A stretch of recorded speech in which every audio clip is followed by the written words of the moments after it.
Okay, hello folks, howdy folks, as Mama Cass would say. I'm Mama Cass, welcome to my channel, thank you for joining me. And I'm here today to have a little chat about my health, because things have developed, things have changed, new diagnoses and stuff like that. I see a new pulmonologist, so it's time to have a little update about things and have a chat about what it is going on with me. So I've got some pages up on the internet. No, I'm not a Google doctor. My doctor has given me like the diagnoses and what I need to look into. I know how to research properly, and I research using like proper journal items and good websites, trusted websites. So I'll give you some information about what has been going on with me this year. Since lockdown stopped and masking stopped, I've had about 8 infections, and that's too many. The first 6 or 7 were quite mild infections, possibly from other areas of my body, but only affecting my lungs because I have lung disease. And then the last one especially was extreme. It was definitely a flu and gone into like the pneumonia side of things. I was very, very poorly for the last 2 weeks, dangerously so, and thank God, touch wood, I am on the up. I had been on a week of doxycycline and steroids, which didn't even come close. They didn't have any benefit at all, and I was just getting more and more ill. So the doctor put me on clarithromycin, which is what I usually get when I'm hospitalised, and that seems to be doing the business and getting control of the infection, which is really good because I was really poorly. My oxygen levels are now at like 92, 93, even hitting 94 a bit, which is much more bearable than I was hitting like low 80s at times. It was quite hardcore, and I should have been in hospital, I know. Yes, I know it's an issue, and my doctor's having a go at me that I must stop refusing to go to hospital because it is getting dangerous, and I've really got to deal with it, but I find it really, really difficult to accept going into hospital. So it's just childhood memories of being in hospital for such a long period of time, and I've always tried to stop myself from going into hospital because of it. Anyway, onwards. So I've been seeing the same pulmonologist now for almost a decade, and I've had my ins and outs with her because there has been some issues where it's like she was always very much into the COPD thing, didn't really go with the RA lung thing. She kept not wanting to say it was RA lung for definite, but leaving like the question mark over the diagnosis, covering her back sort of thing. And then obviously just recently, this last year, I've developed a nodule in my lung, and that nodule appeared at the same time as I got nodules in my joints appearing, which was like bling bling bling, it's RA. It's the RA that's been causing all the issues in my lungs. Like I do have COPD, I have very mild amounts of emphysema in my lungs, which is just small black flecks. Now my mum's got a big black hole of emphysema in her lungs, and the asthma is quite bad. It gets uncontrollable while I've got bugs and stuff side of the COPD. So, and I've had that since childhood, but I never really had many asthma attacks until I started developing RA. It all came together really, which is why I always said, and I always knew really, that the RA was triggering a lot of my lung problems, because it just came together. There wasn't any there wasn't any time of like me having lung problems or not being able to breathe before I developed rheumatoid arthritis symptoms. And it was actually some of the first symptoms that I noticed I was having, but I just didn't know. I didn't know to connect them all or anything. I'm not a doctor, do you know what I mean? Back then I didn't even pay much attention to my medical health really, until like it was literally this that caused me to start paying attention to my health, and I had no choice. It took over my life.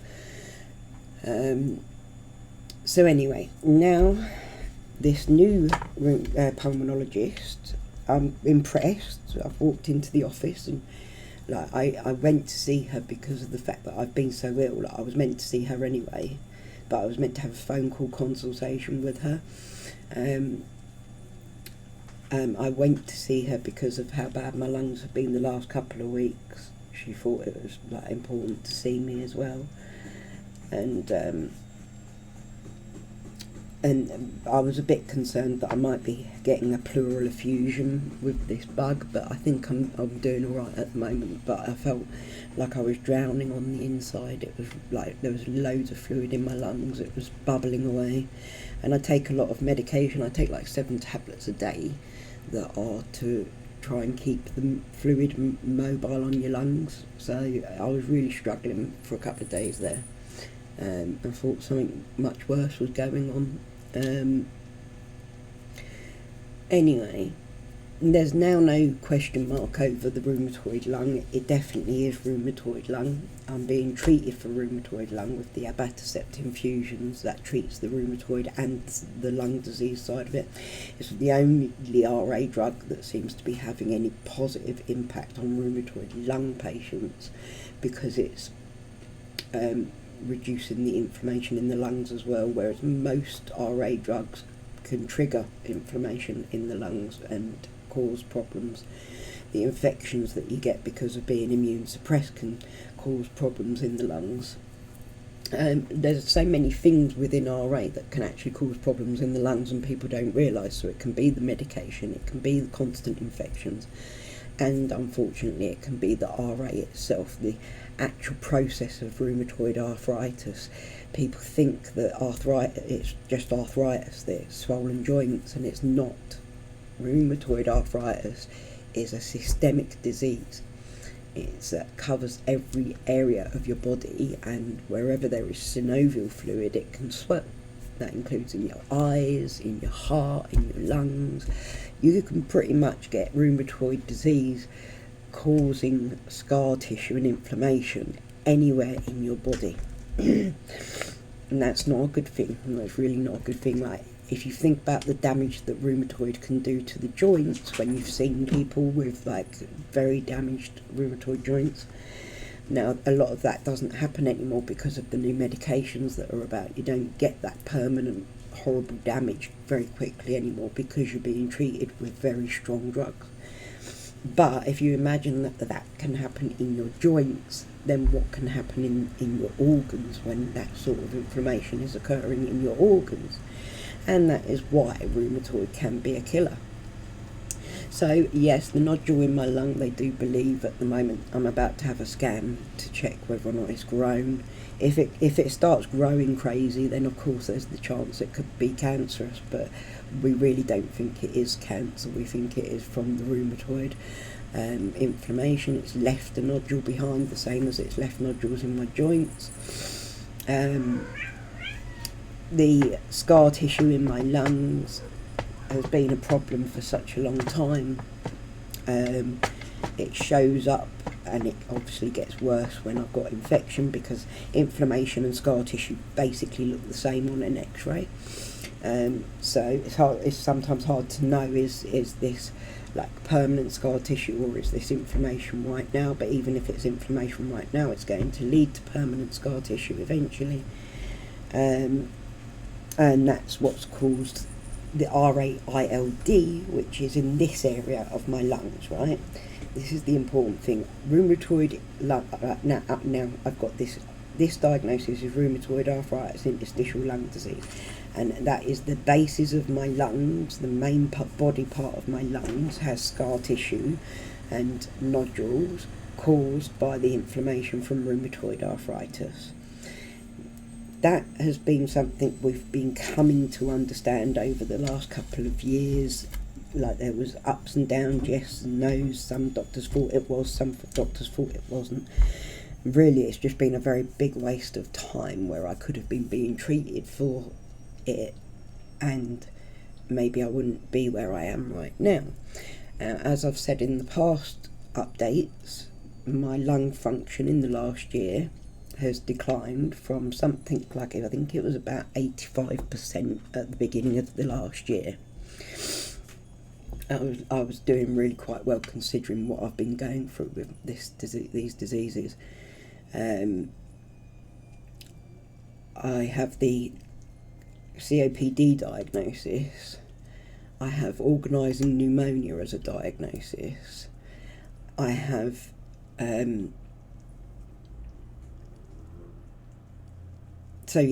and emphysema, organising pneumonia. Now the rheumatoid lung is definite, RAILD, interstitial lung disease caused by rheumatoid arthritis. And then now they have said that they think with the lung functions declining the way that they have, to the extent that they have over the last year, that it's now my bronchioles are basically being damaged by the rheumatoid arthritis inflammation. It's called hang on, let me bring up the page and I'll read some information off the internet to you guys so as you can know what it means, because I don't want to get it wrong. It's good sources, and I will try to link the sources in the description for those of you who need to know these things. But it's called Bronchiolitis obliterans, and it's actually one of the most likely lung afflictions caused by rheumatoid arthritis. It's quite it's got a high level of connection between it and rheumatoid arthritis, but it also occurs in some other autoimmune type diseases.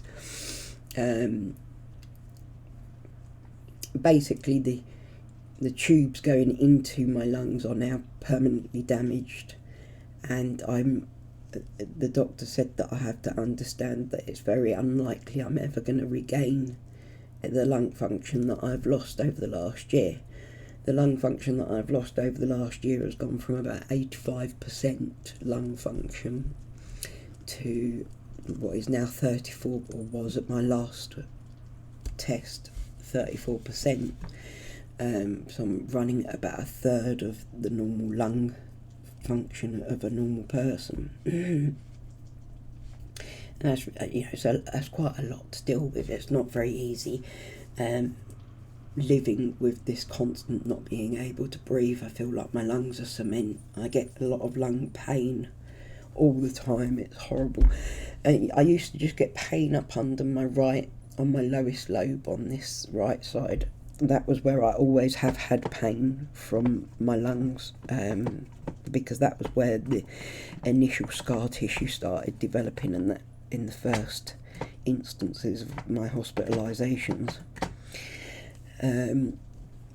Now it's pretty much, I'm getting lung pain coming up. It hurts right now. It's coming into all areas of my lungs, are constantly in pain. I get pain there even when I'm well, but when I'm unwell and when I've been unwell, it's quite extreme pain, to the point of I'm never sure if I'm something bad's going to happen. But anyway, I'll read this.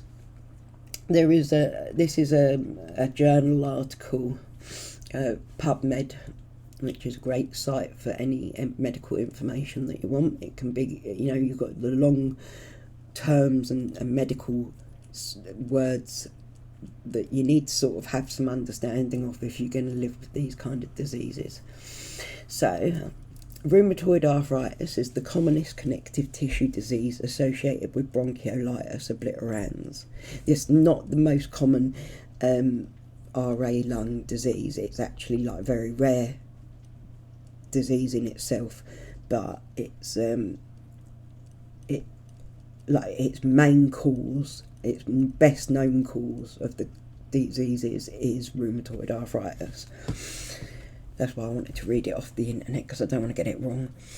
Anyway, so rheumatoid arthritis is the commonest connective tissue disease associated with bronchiolitis obliterans, a clinico-pathologic entity of bronchiolar inflammation and fibrosis, reflecting injury to the small airways and presenting with symptoms and signs of small airways obstruction. It may arise de novo or as a complication of therapy due to penicillamine, when a distinct histological picture of bronchiolitis constriction without intraluminal inflammatory polyps appeared to be predominant in most reported cases. This condition is associated with a high morbidity and mortality, and apart from cessation of penicillamine, there are no standard recommendations for treatment.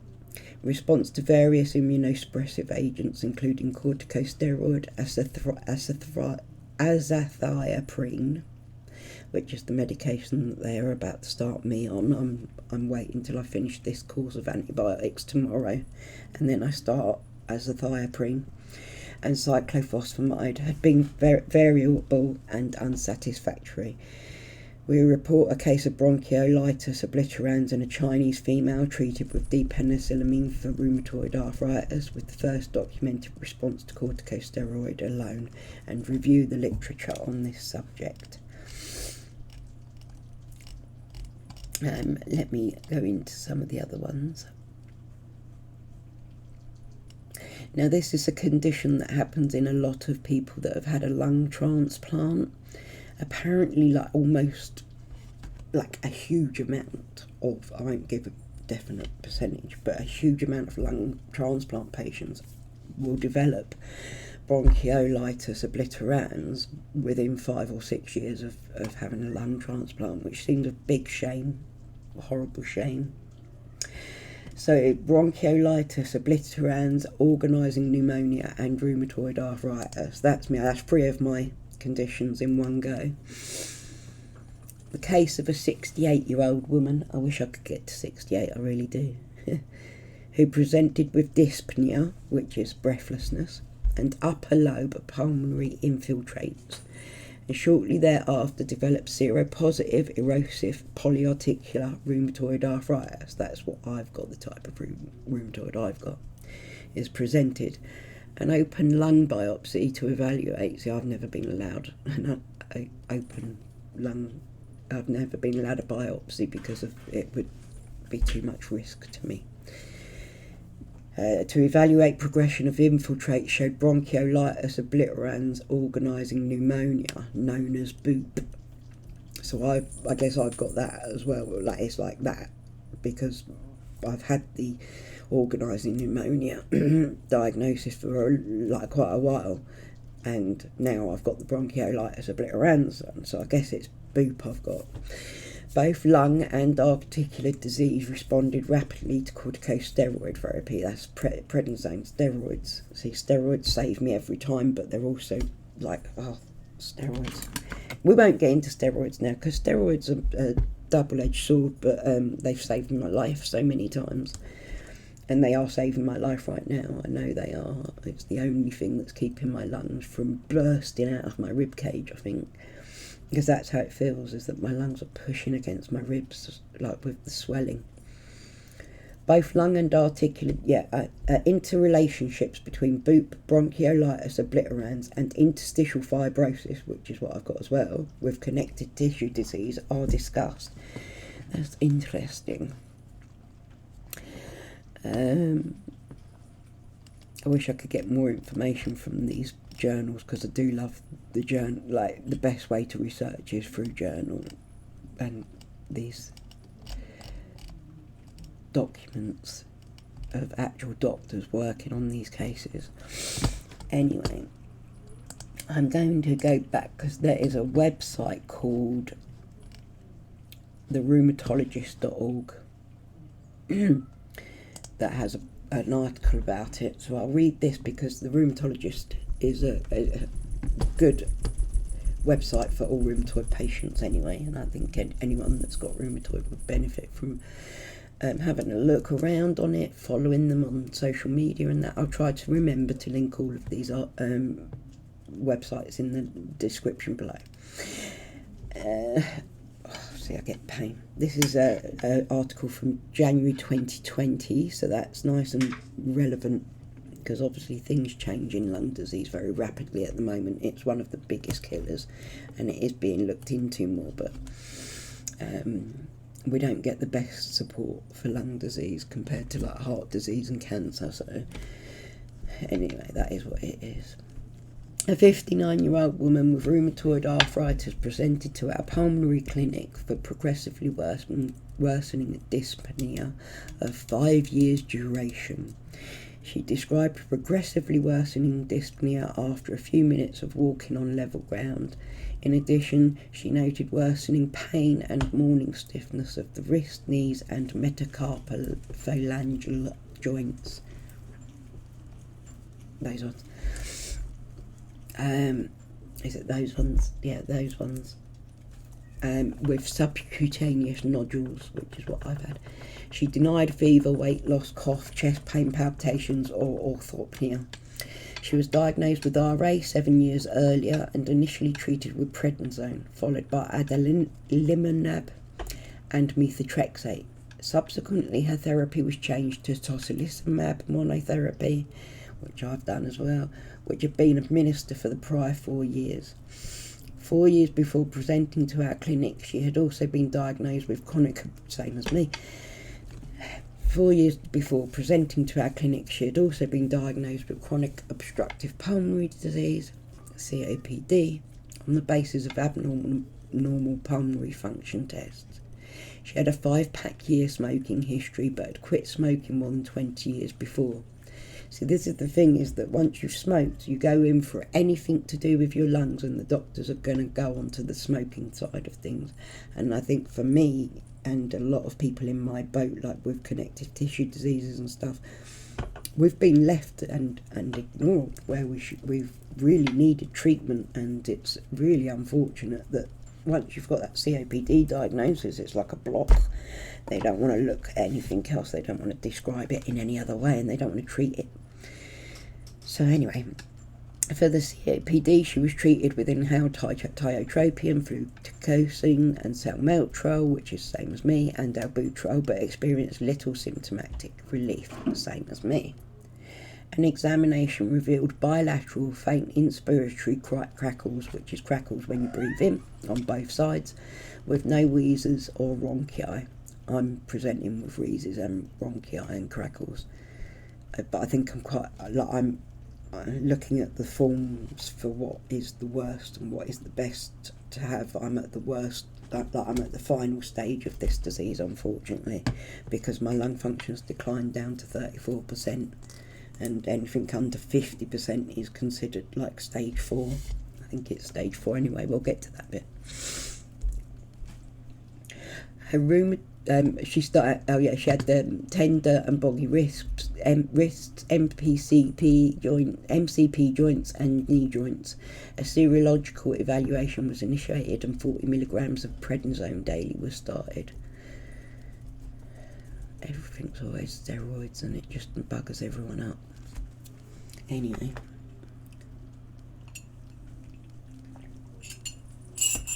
Her rheumatoid factor and anti-cyclic citrullinated peptide, anti-CCP. For me, I'm anti-CCP positive, and that is what makes me more likely to have the lung disease and other extra-articular effects of RA. It tends to be the worst case of RA. Rheumatoid factor, you can have rheumatoid factor and not even have RA, but you've got the rheumatoid factor present.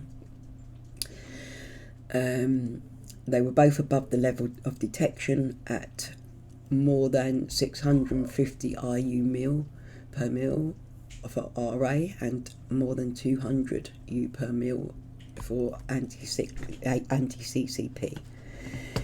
Pulmonary function testing revealed severe airway obstruction with no response to bronchodilators, markedly increased residual volume, suggestive of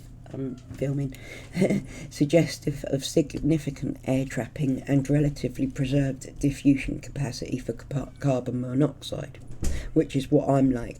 A lot of the time I will need oxygen. They won't want to give me oxygen because I've got the COPD diagnosis. They believe that I must be retaining carbon monoxide, but I'm not. I don't retain carbon monoxide.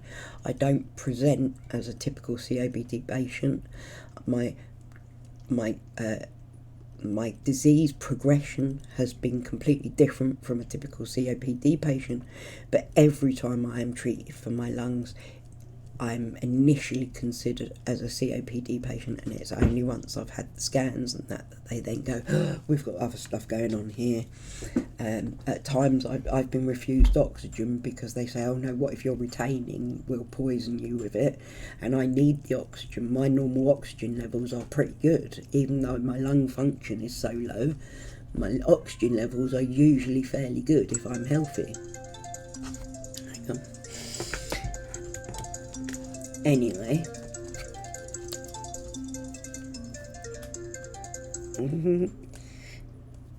there's little Gracie, or not so little Gracie, talking about her lungs making sounds as well. Unfortunately, she's got, like, since she's had COVID, she's not been right, and we need to really get her seen by a doctor. Anyway. Where was we? So for carbon monoxide, high resolution computed tomography lung scanning with expiratory imaging revealed hyperinflation, which means your lung got bigger, diffuse bronchial thickening, which is the tubes getting thicker, and mosaic attenuation, which means it looks like a mosaic in the areas of airway abnormality, suggesting air trapping. She was subsequently diagnosed with obliterative bronchiolitis associated with RA. OBRA. My diagnosis list is getting crazy. Seriously, five conditions, lung diseases now diagnosed. And I can't even go, like, because obviously this is another one that's it's not a good outlook. It's not a good mortality rate. Is about 5 to 6 years, and the RA lung's about 5 years now. But I used to think about that a lot. I used to think all the time, like, oh my god, 5 years, and I was only like 41, and I was like, 5 years isn't long enough, and my kids are too young, and you know, now I'm not really thinking along those lines. I don't want to get myself into a depressed state of thinking I've only got 5 years to live. I've been living this for 5 years or longer anyway, and I'm still here. So I consider that every single day I have is a blessing, and I'm grateful for it. And let's not worry about how long I've got. We will just take each day as it comes. I've got to do my best to stay as healthy as possible. Which is hard. The infections are going to be the one that gets me, and we know that. And I've got to accept going into hospital when I need to, but I'm not going to get depressed about life expectancies and shortened lives, and it's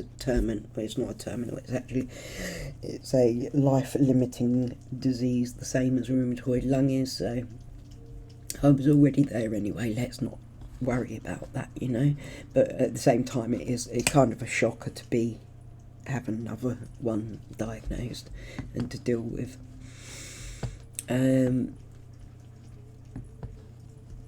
RA is a common systemic inflammatory disorder of unknown etiology with a prevalence of about 1% of the general population.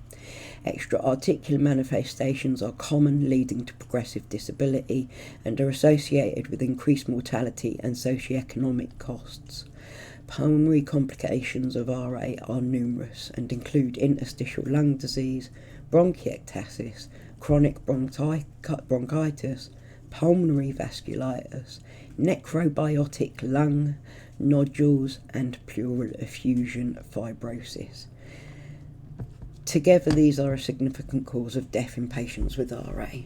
Obliterative bronchiolitis, also known as bronchiolitis obliterans or constrictive bronchiolitis, is a rare pulmonary manifestation of RA presenting as severe obstructive small airway disease.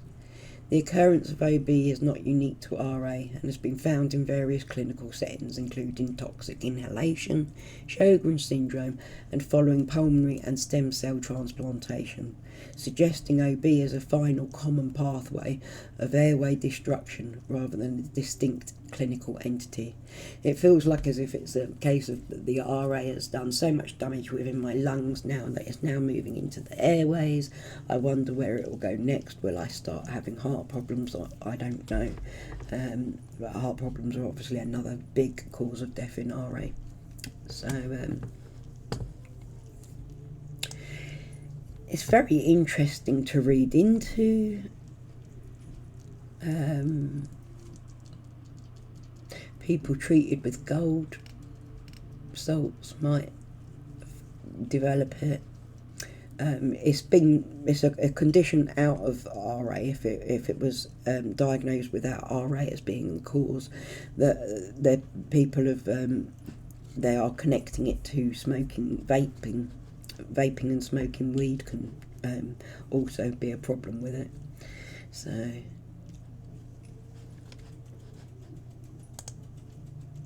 just to let you know that. There's a CT scan here. I wish I could actually show you, but I won't. I'll just talk it through.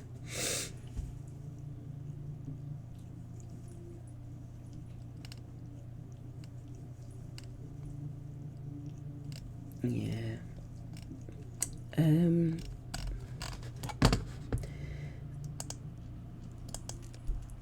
There was another page that I wanted to. As I say, I'm considered in the severe, like, stage 4 of it,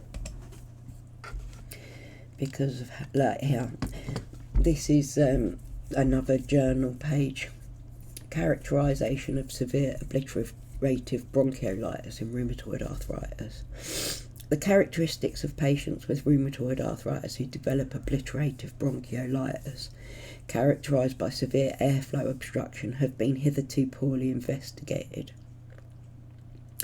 A retrospective study of 25 patients with RA and functional evidence of obliterative bronchiolitis, a forced expiratory volume in 1 second, FEV1, or a forced vital capacity, FVZ, which is what I've had drop suddenly in the last year, of under 50% and or residual volume, total lung capacity, above 140% predicted, was conducted. Patients included 17 never smokers and 8 smokers. The diagnosis of RA preceded respiratory symptoms in 88% of cases. Dyspnea on exertion was present in all patients, and bronchuria in 44%. High-resolution computed tomography findings included bronchial wall thickening 96%, bronchiectasis 40%, mosaic pattern 40%, and centrolobular emphysema 56%, and reticular and or ground glass opacities 32%. I've got all of those. Pulmonary function test showed FEV1 at 41 plus or minus 12% predictable. FEV1 by FECE 49 plus 14% or plus or minus 14%. FVC 70 plus or minus 20% predicted, and RV 148 plus or minus 68% predicted, and RV TLC 142 plus or minus 34% predicted. Lung biopsy available in 9 patients demonstrated constrictive, follicular and mixed bronchiolitis. Patients were followed for 48.2 months. Treatment was poorly effective. Chronic respiratory failure occurred in 40% of patients, and 4 patients died. That's the the situation as we are in at the moment is that I'm heading for respiratory failure, and we can't say when that's going to happen, except for that I'm closer than we want to be at my age. And I don't know what happens at respiratory failure, really. Like, I know that you can survive respiratory failure, but like not with a very good quality of life or anything, and that I don't know, like once you've gone there, are you going to ever come back properly? I don't know. Pulmonary manifestations may account for 10 to 20% of all rheumatoid arthritis related deaths, ranking second after cardiovascular disease. These include opportunistic pulmonary infections, drug-induced lung disease, and pulmonary manifestations directly associated with RA, which may affect all anatomic compartments of the lung. With the exception that it is basically now that my lungs are affected in multiple areas, all by rheumatoid arthritis, but they've got several different diagnoses for each specific part, if that makes sense. That all three of the organising pneumonia, the obliterans and the RA-ILD are all three known to be associated with rheumatoid arthritis lung diseases. So it can affect all, which may affect all anatomic compartments of the lung, with the exception of pulmonary hypertension, which is distinctly rare in RA. Pleural disease with or without effusion, interstitial lung disease, most commonly with a histopathological pattern of usually interstitial pneumonia, and rheumatoid necrobiotic lung nodules are the most frequent manifestations, with a prevalence varying according to the investigation employed. Airway complications include cricoarytenoid arthritis, bronchiectasis, often not clinically significant, and small airways disease, which may cause airflow obstruction. These were first reported in 1977, the year of my birth, in 6 patients, 5 of whom had RA. In the present manuscript, the following terminology is used: bronchiolitis obliterans, historically used for the histopathological lesions, to name the pathological feature of reduced lumen of the bronchioles, and obliterative bronchiolitis, to name its functional counterpart with airflow obstruction. The estimated prevalence of bronchiolar disease in RA varies widely between studies, depending on the criteria used. It may correspond pathologically to either fibrosing constrictive bronchiolitis obliterans, or cellular bronchiolitis, follicular bronchiolitis, or less commonly diffuse panbronchiolitis. Although some of the characteristics of bronchiolar disease have been reported in systemic studies of consecutive patients with RA undergoing pulmonary function tests and or high-resolution computed tomography, each of the chest, regardless of pulmonary symptoms, the small subgroup of RA patients with severe airflow obstruction remains poorly investigated. The current study provides a detailed analysis of a homogeneous group of 25 patients with functional evidence of OB, as defined by severe airflow obstruction without clinically relevant tobacco smoking and with or without pathological diagnosis. Herein it is shown that the clinical radiological representation of RA-associated severe OB may be non-specific and resemble chronic obstructive pulmonary disease with emphysema, with inconsistent direct signs of bronchiolitis at HRCT. Furthermore, it is shown that some features of interstitial lung disease may be present in addition to airways disease in as many as one third of cases. That's me, I'm in that 1/3. I'm not going to keep reading too much more because obviously this is going on for quite a while. But that is what I am now diagnosed with. It's something I'm contemplating and dealing with. Okay, we'll take each day as it comes. We'll see how we go. The best thing I can do for myself is try not get infections, because that's where I'm going to be buggered, that's where I'm going to get taken out. And that's hard. I've got a family, so I'm worried, but I'm not more worried than I was really. Like, it's just, I'm aware that I'm struggling with these infections. They are starting me on this new medication, which is like a permanent antibiotic to try and prevent so many infections and the damage that they're causing. So fingers crossed on that if I can get off these antibiotics, start on those antibiotics, and maybe it'll start helping me. And the infusions are a go ahead, we're carrying on with the infusions. That's the best way of treating the disease, to try and prevent further damage. Unfortunately, it's really quite gutting to know that I can't regain the lung function I've lost, because I was hopeful that I was just going to one day go back and have another test and it would be all okay, but she said that's not really possible, that's not going to happen. So, but we'll deal with it. Whatever comes, and I will keep letting you know. I hope this helps anyone out there that's going through rheumatoid arthritis, experiencing lung problems. If you want any more information, or if you are struggling through these diseases yourself and want to reach out to me, please do comment down below, let me know your story. If you want to talk about your story, if you don't want to talk about your story, just let me know you're there, and I will be there for you. The main part of this channel, why I wanted this channel, was to get the information out there to people that are going through it too, because I felt so alone when I first was hospitalised with my lungs with RA, and I knew that it was RA causing it. And I came to the internet looking for people to, like, what the hell's happening to me? So I'm now here, and if I can help anyone going through stuff, then with this stuff, then please do reach out to me, talk to me. You can get me on my socials, on my about page, if you would rather talk privately.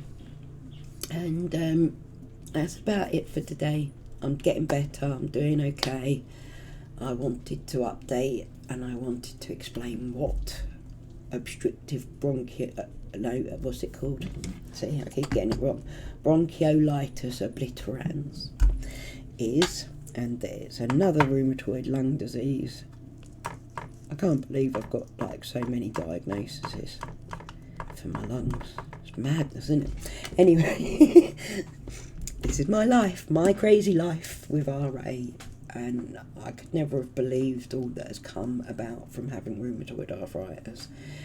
If you've got RA, if you've got lung disease, give me a shout, say hello, and I will keep everyone updated on how I am going, and I'll try and get back to normal. Got a little floaty feather. I'll try and get back to normal and doing some content. I'm missing doing content, and I have run out of content for the channel.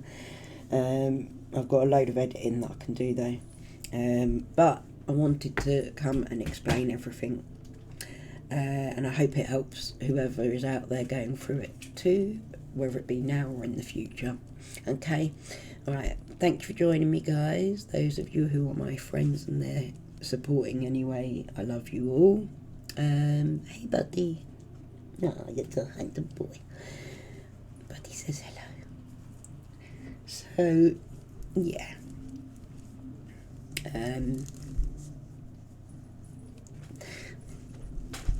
it's all fun and goes, isn't it? Like, my condition never ceases to shock me. The amount of shit that I've been through with it. That this is another step in the direction. At least we've got the diagnoses now. They're more definite. They're actually trying to treat, because being in limbo for years hasn't been much good, has it? My new pulmonologist seemed quite peeved at my old pulmonologist for having left me in limbo for so long without any definites and without any trying to make me better, because now I've lost the lung function. It's gone and I can't get it back. But we won't mope about it. Alright. Thank you for joining me, guys. Much love. Breathe easy, folks. I will see you again soon. Bye. Buddy's so cute.